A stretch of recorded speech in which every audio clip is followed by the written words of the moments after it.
So at that time, when she checked me, we were closer than what we even thought. I was 8 centimeters, and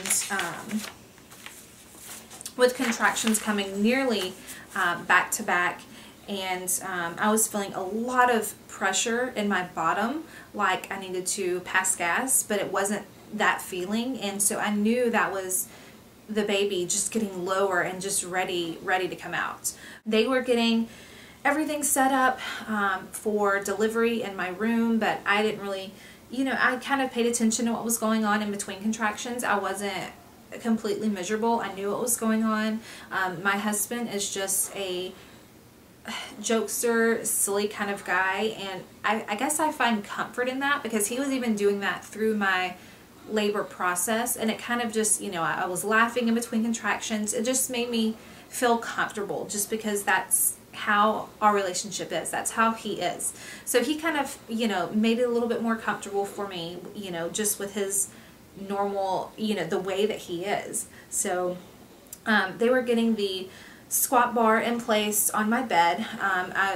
The doctor said that I could, deliver that way instead of, just laying on my back in bed. I could use the squat bar on the hospital bed. So contractions were coming just way on top of each other. I felt him dropping lower and lower. Seriously, the weirdest sensation I have ever felt. Just literally feeling him getting lower and just ready to come out.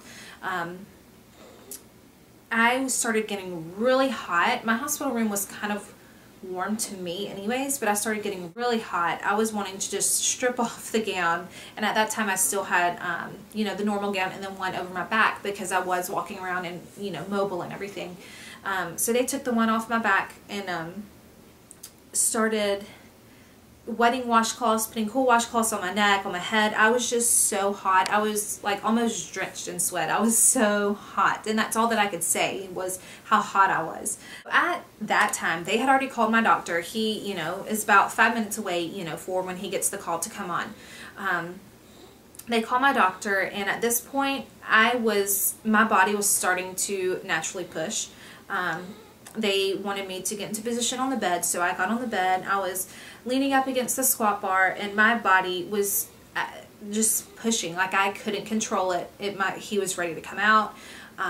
The nurses were telling me, just small breaths, just trying to not encourage my body to push. But hey, you can't stop your body from pushing. Your body does it itself. How can you tell me not to push when my body is doing it and the baby's coming out? Like, how can you tell me to stop? But they wanted to make sure the doctor was there. So they had one of the, I'm not sure if she's a head nurse, but she might be right around there. They had her come in for, I guess, if he was starting to deliver before my doctor actually got there, which he did. My body was pushing. His head was delivered at the time that my doctor was walking in my room. So at that time, my doctor saw right away and told me that I needed to lay on my back. I cannot deliver in that position, that I needed to lay down. So I don't know how I did, and I really don't remember it, but my doula told me that I just very calmly just laid back, and she was very shocked at the control that I had over my body when he told me that during contractions, to be able to lay back for him to finish delivering Easton. And I didn't even push. Maybe my body pushed naturally like twice and he was out. Not even 10 minutes, maybe like 5 minutes. And he was here. So, and what it came down to was the reason that my doctor was kind of rushy and told me I cannot deliver that way is the cord was wrapped around his neck, and he can tell that the baby was blue. Like he was blue. He didn't have any pink color to him. So the doctor wanted to make sure everything was okay, and I wanted to do the delayed cord clamping and cutting. And I didn't realize that the cord was around his neck, that something was wrong. I was just, in amazement that I just had this baby and I felt everything, and I was just in awe. So I didn't realize right away that the cord was wrapped and that he was so blue. But you know, when my doctor started clamping the cord, you know, I said, you know, no, I want to do delayed cord clamping, blah, blah, blah. And he just asked me, you know, would you calm down? Because I didn't realize what was going on. And so I just kind of shut up, like, wow, like I've never seen my doctor like that. But then they rushed him over, you know, to the little area, and my doctor, you know, asked for peds to come in.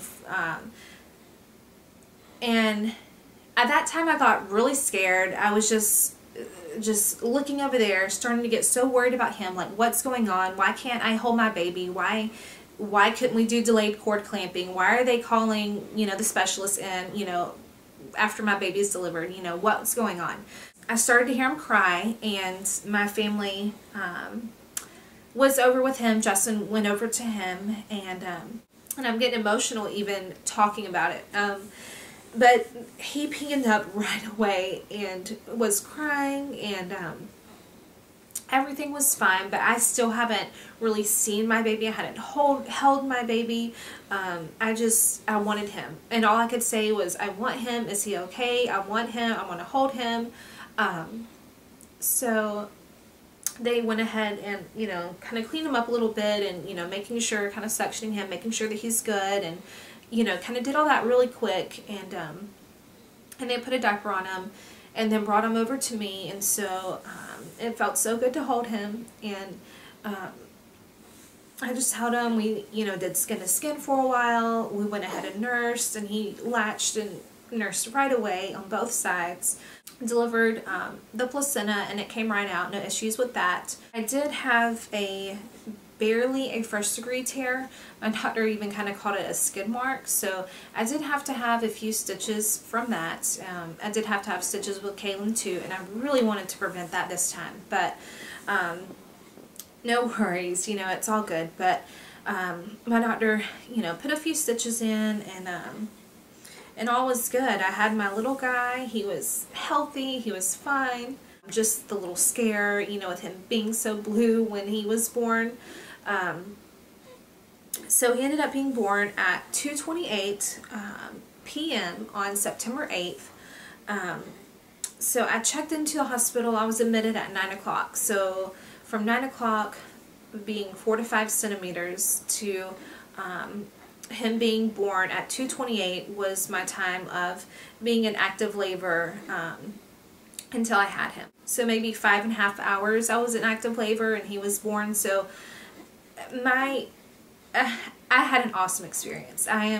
It's just so empowering and so accomplishing to have achieved my natural labor and delivery that I wanted in the birth of Easton. I felt everything. I mean, it was awesome. I mean, if I could, you know, if I have another child, it will definitely be that way again, because it was just, it's such an amazing feeling to experience and to achieve. It's awesome. Easton weighed 6 pounds 5 ounces and was 19.5 inches long, which happens to be the exact same weight and length as his sister Kaylin. So I thought that was just really neat. I don't know what I expected him to be, but for them to be the exact same weight and length was just crazy to me. So that was pretty cool. I just remember, you know, once it was all done, all I could say was, I did it. I did it.